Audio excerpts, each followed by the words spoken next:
अस्सलाम वालेकुम फ्रेंड्स, कैसे हैं आप लोग। दोस्तों, जैसा कि आपको मालूम है कि अपने इस चैनल के अंदर हम मुर्गियों, चूज़ों, मोर, बतख, कबूतर या फिर तोते वगैरह इन सारी चीज़ों के बारे में डिस्कस करते रहते हैं।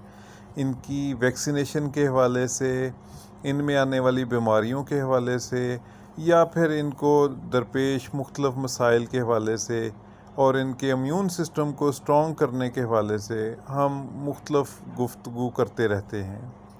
तो आज का जो हमारा टॉपिक है ये बहुत अहम टॉपिक है कि गर्मियों के अंदर जो मुख्तलिफ़ नुकसानात उठाने पड़ते हैं, इन नुकसानात को कैसे मिनिमाइज़ किया जा सकता है और मुर्गियों, चूज़ों या अपने परिंदों का टेम्परेचर कैसे मेंटेन किया जा सकता है। इसके अलावा इनको गर्मियों के अंदर कौन सी खुराक देनी चाहिए और किन चीज़ों से आपने इनको गर्मियों में बचाना है।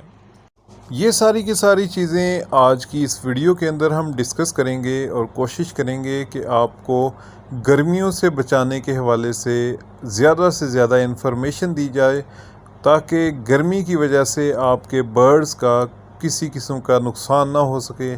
जैसा कि अमूमी तौर पे देखा गया है कि पाकिस्तान के अंदर जिस कदर ज़्यादा गर्मी पाई जाती है, इसके अंदर बहुत सारे बर्ड्स का नुकसान हो जाता है, बहुत सारे बर्ड्स एक्सपायर हो जाते हैं। तो हमने इसी मिशन को आगे बढ़ाना है कि हमने अपने बर्ड्स और मुर्गियों, चूज़ों को बचाना है। तो दोस्तों, हम देखते हैं कि गर्मियों के अंदर कौन से सिम्टम्स आते हैं मुर्गियों के अंदर, कि हमें कैसे पता चलेगा कि अभी मुर्गियों को या चूज़ों को या हमारे बर्ड्स को गर्मी लग रही है और इनको अभी कूलिंग की ज़रूरत है। तो दोस्तों, ऐसी सूरत हाल के अंदर जब गर्मी हो तो मुर्गियां या चूज़े ये मुंह खोल के सांस लेना शुरू कर देते हैं। जैसा कि इस वीडियो के अंदर आप ये देखें, पॉलिश का ये पेयर देखें तो ये देखें मुंह खोल के सांस ले रही हैं। तो ऐसी सूरत हाल के अंदर जब ये मुंह खोल के सांस लें तो आपको समझ जाना चाहिए कि इनको अभी कूलिंग की ज़रूरत है, इनको अभी आपने गर्मी से बचाना है। ये एक नेचुरल फैक्ट है कि जब भी इनको गर्मी लगेगी ये मुंह खोल के सांस लेंगे। आपने इस नहज से पहले मौसम को ऐसा रखना है कि इस लेवल तक गर्मी ना आए। तो ऐसी सूरत हाल के अंदर आप थर्मामीटर का इस्तेमाल करें। टेम्परेचर वगैरह को जहाँ पे आपने मुर्गियों, चूज़ों को रखा है वहाँ पे आप थर्मामीटर लगाएं ताकि आपको अंदाज़ा हो सके कि यहाँ का टेम्परेचर क्या चल रहा है। तो जो ही टेम्परेचर आप देखते हैं कि ज़्यादा हो गया तो आपने वहाँ पर कूलिंग का इंतज़ाम करना है। कूलिंग के लिए आप वाटर कूलर का इस्तेमाल कर सकते हैं और यकीनन वाटर कूलर एक बहुत अच्छा कूलिंग एजेंट है। इससे टेम्परेचर काफ़ी हद तक कंट्रोल होता है और इसके जब आप वाटर कूलर लगाएं तो इस चीज़ का ख्याल रखें कि इसकी वेंटिलेशन का कोई ना कोई सदेबाब होना चाहिए। कहीं ऐसा ना हो कि आप फुल बंद कमरे के अंदर कूलर लगा दें जिससे हब्स पैदा हो और इस हब्स के नतीजे में भी आपके बर्ड्स एक्सपायर हो सकते हैं। तो इन सारी चीज़ों को आपने मद्देनज़र रखते हुए आपने वाटर कूलर का लगाना है। दूसरे नंबर पे आप कूलिंग के लिए ठंडी ज़मीन का इंतखाब कर सकते हैं। आप अपनी मुर्गियों, चूज़ों या बर्ड्स के नीचे किसी भी और चीज़ को, ये देखें यहाँ पर जो है अभी ये तूड़ी वगैरह डाली गई है, ये लकड़ी का बरूदा इस्तेमाल किया जाता है या चावल का बरूदा इस्तेमाल किया जाता है।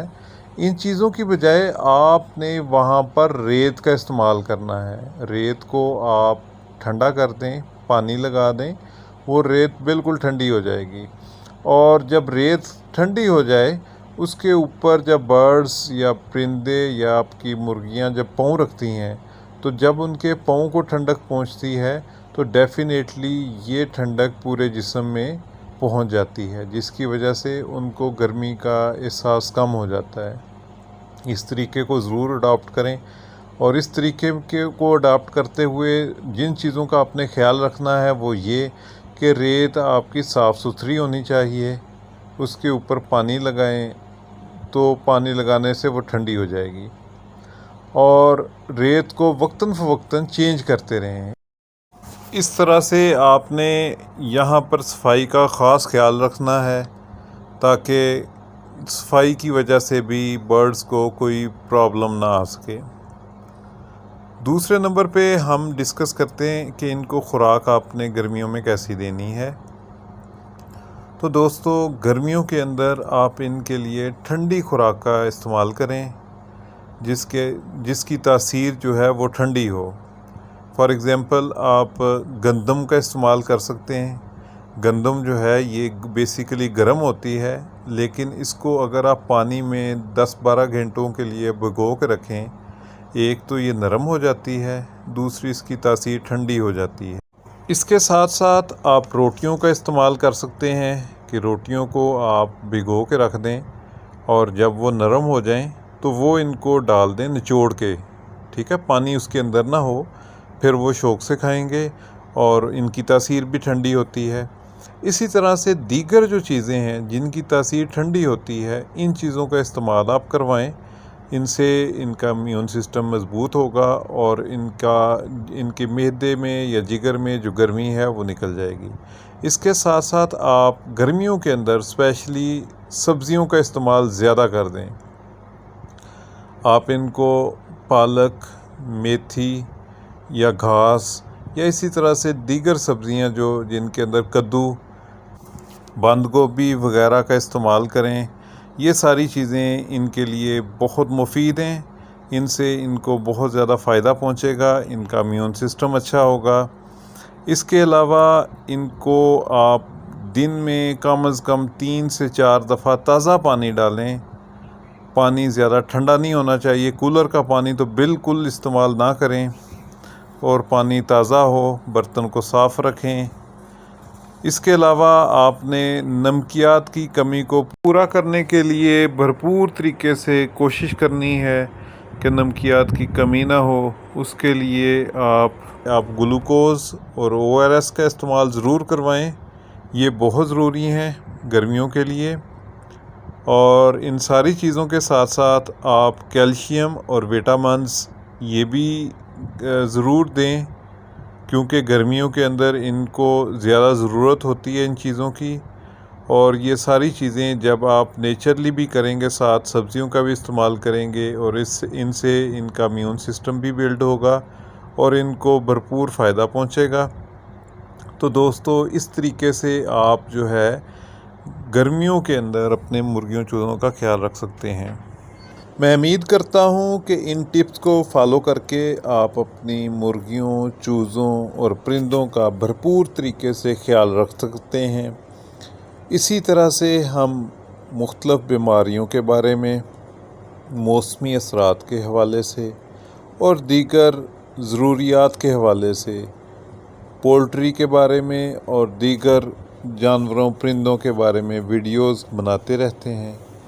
आपसे दरख्वास्त है कि आप मेरे चैनल को सब्सक्राइब करें और बेल आइकन को ज़रूर प्रेस करें ताकि मेरी आने वाली वीडियो से आपको भरपूर फ़ायदा हासिल हो और आप आने वाले किसी भी बड़े नुकसान से बच सकें।